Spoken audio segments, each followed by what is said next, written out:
नमस्कार दोस्तों, ये video editorial compilation for mains का पार्ट है। आप प्लेलिस्ट में जाके एडिटोरियल की वीडियोस पेपर वाइज और टॉपिक वाइज देख सकते हो। और अगर आप दिसंबर 2019 के बाद की वीडियोस को देखना चाहते हो तो वीडियो के नीचे मौजूद ज्वाइन बटन की सहायता से आप मेंबरशिप को ज्वाइन कर सकते हो। चलिए डिस्कशन स्टार्ट करते हैं। आप जीएस पेपर 2 के इस टॉपिक से आर्टिकल को रिलेट कर सकते हो। क्या कंटेस्ट है? देखो, पिछले हफ्ते यूएसए के राष्ट्रपति ट्रंप के द्वारा स्टेटमेंट दी गई, ये जो G7 ग्रुप है ये करंट वर्ल्ड सिचुएशन को रिफ्लेक्ट नहीं करता है। आवश्यकता ये है इस G7 ग्रुप को एक्सपेंड किया जाए। और जो आइडिया दिया गया है यूएसए के राष्ट्रपति के द्वारा, उन्होंने कहा है इस ग्रुप में Russia, India, Australia, South Korea, इन देशों को ऐड किया जाए, इंक्लूड किया जाए। तो देखो, हम डिस्कस करेंगे इस एक्सपेंशन के क्या मायने हैं, यूएसए के राष्ट्रपति के दिमाग में क्या है, मतलब वो क्यों इस ग्रुप को एक्सपेंड करना चाहते हैं, क्या क्या चैलेंजेस हैं और इंडिया के लिए क्या बेनिफिट्स हो सकते हैं। बट इससे पहले हम बेसिक्स की बात करते हैं। ये G7 ग्रुप है क्या? देखो, 6 देशों ने मिलकर ये ग्रुप इस्टेब्लिश किया था 1975 में G7। बाद में कनाडा भी ऐड हो गया था 1 साल बाद। मकसद इस ग्रुप को इस्टेब्लिश करने का ये था, 1970s में जो पुराना एक्सचेंज सिस्टम था वो कोलैप्स कर गया था। ऑयल क्राइसिस भी इमर्ज होकर आए थे 1973 में।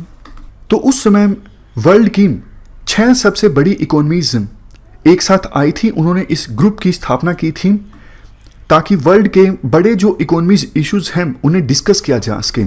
और 1 साल बाद कनाडा ने इस ग्रुप को ज्वाइन कर लिया था और ये ग्रुप बन गया था G7।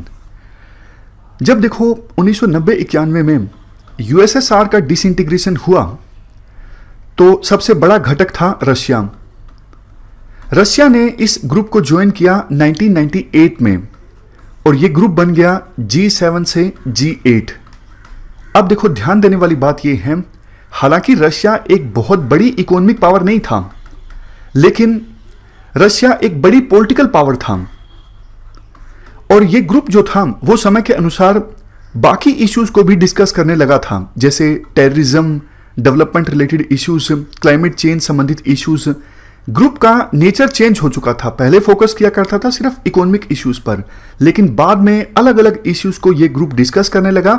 इसलिए रशिया को इन्होंने इंक्लूड कर लिया 1998 में। लेकिन 2014 में जब देखो रशिया ने क्रीमिया को हड़पा तो इस ग्रुप ने रशिया को बाहर निकाल दिया कि भैया आप यहां से चले जाइए, आप तो एक्सपेंशनिस्ट पॉलिसी अपना रहे हो, आपने क्रीमिया को हड़प लिया है, आप कब्जा कर रहे हो। तो ये ग्रुप बाद में फिर से 2014 में G8 से बन गया G7। तो ये हमने एक बैकग्राउंड डिस्कस किया। अब हम बात करते हैं यूएसए क्या ऑब्जेक्टिव अचीव करना चाहता है इस ग्रुप के एक्सपेंशन से। देखो, सबसे पहला ऑब्जेक्टिव तो यही है जो यूएसए के राष्ट्रपति ने कहा, करंट वर्ल्ड सिचुएशन को रिफ्लेक्ट नहीं करता है ये ग्रुप। क्योंकि इकोनॉमीज के हिसाब से भी देखें तो इंडिया अभी वर्ल्ड में 5वें नंबर पर सबसे बड़ी इकोनॉमी है। तो आवश्यकता ये है कि इस ग्रुप को एक्सपेंड किया जाए और कई देश जो काफ़ी पावरफुल अब हो चुके हैं उनको भी इस ग्रुप में ऐड किया जाए। दूसरा पॉइंट, आपने एक चीज़ जरूर ध्यान दी होगी, ट्रंप ने जो आइडिया दिया है एक्सपेंशन का, ट्रंप ने चाइना को नहीं इंक्लूड किया है इस ग्रुप में। तो एक प्रकार से यूएसए का ऑब्जेक्टिव ये है, चाइना का राइज जो सो कॉल्ड पीसफुल नहीं है, अब कैसे चाइना को रोका जा सकता है ये डिस्कस किया जाए इस ग्रुप में। ये दूसरा ऑब्जेक्टिव है। इसके बाद बात करें तीसरे ऑब्जेक्टिव की। देखो, यूएसए के राष्ट्रपति ने रशिया को भी इस ग्रुप में फिर से इंक्लूड करने का सजेशन दिया, जबकि एक बार पहले रशिया इस ग्रुप का पार्ट था और 2014 में इस ग्रुप से निकाला जा चुका है। तो मकसद क्या है फिर से रशिया को इंक्लूड करने का सजेशन देने का?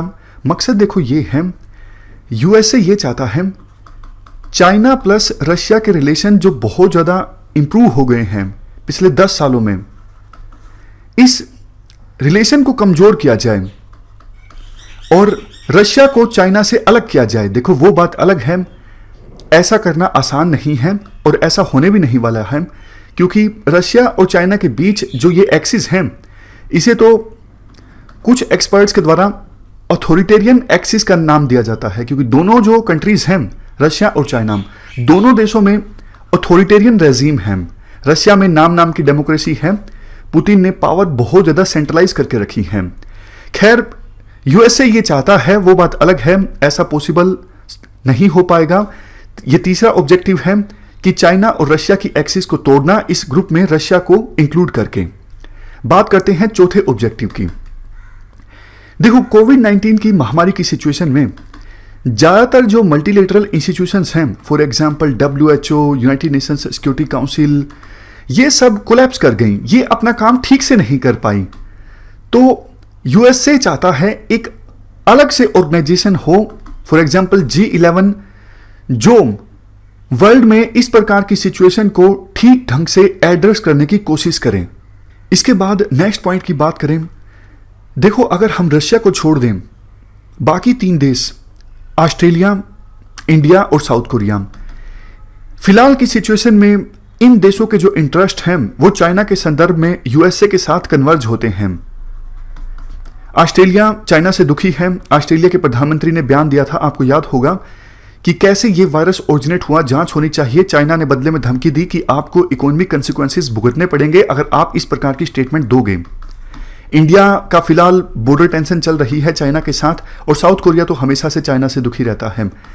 तो ये अगर देश G11 में शामिल होंगे तो यूएसए को लाइक माइंडेड कंट्रीज मिल जाएंगे और यूएसए अपनी खोई हुई पावर को बरकरार रख सकेगा।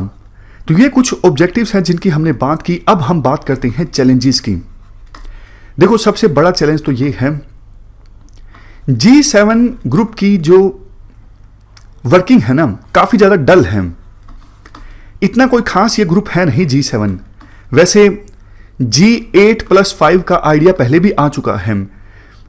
जिस कंट्री के पास चेयरमैनशिप होती है इस ग्रुप की, वो देश अपनी मर्जी से कुछ कंट्रीज को इनवाइट कर सकता है।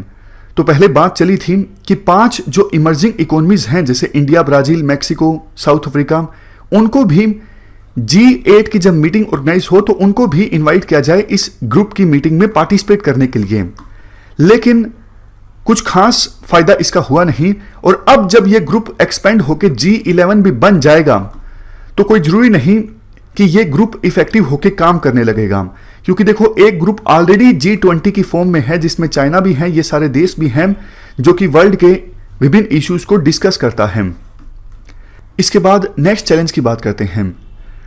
देखो, यूएसए तो चाहता है इस ग्रुप में रशिया हो, लेकिन बाकी जो देश है ना, फॉर एग्जांपल जर्मनी, यूके, ये नहीं चाहते कि G7 को जब एक्सपेंड किया जाए तो उसमें रशिया भी शामिल हो। उनका रशिया को लेके ऐतराज है। तो कोई जरूरी नहीं ये जो आइडिया है इसे इंप्लीमेंट किया जाएगा, मतलब G7 को G11 में कन्वर्ट किया जाएगा, क्योंकि यूएसए का समर्थन होना मतलब बाकी देशों का समर्थन होना नहीं है।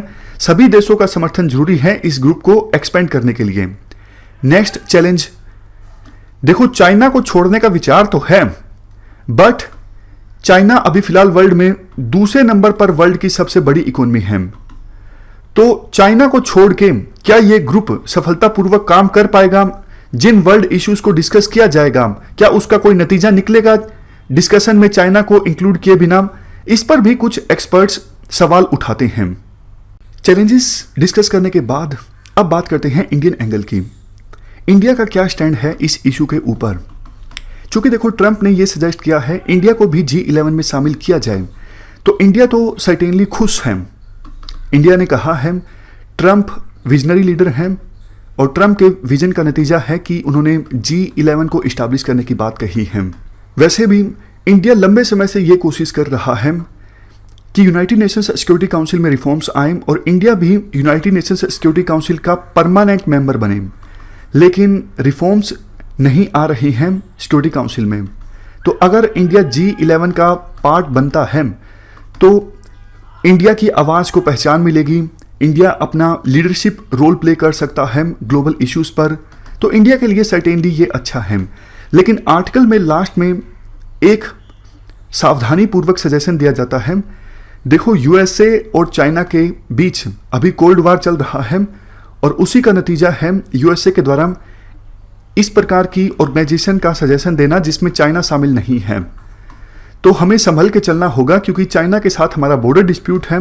कहीं यूएसए और चाइना के बीच चल रहे कोल्ड वार में इंडिया यूएसए का प्यादा ना बन जाए। तो ये हमने पूरा आर्टिकल डिस्कस किया। इस डिस्कशन में फिलहाल इतना ही है। Thank you very much for discussion.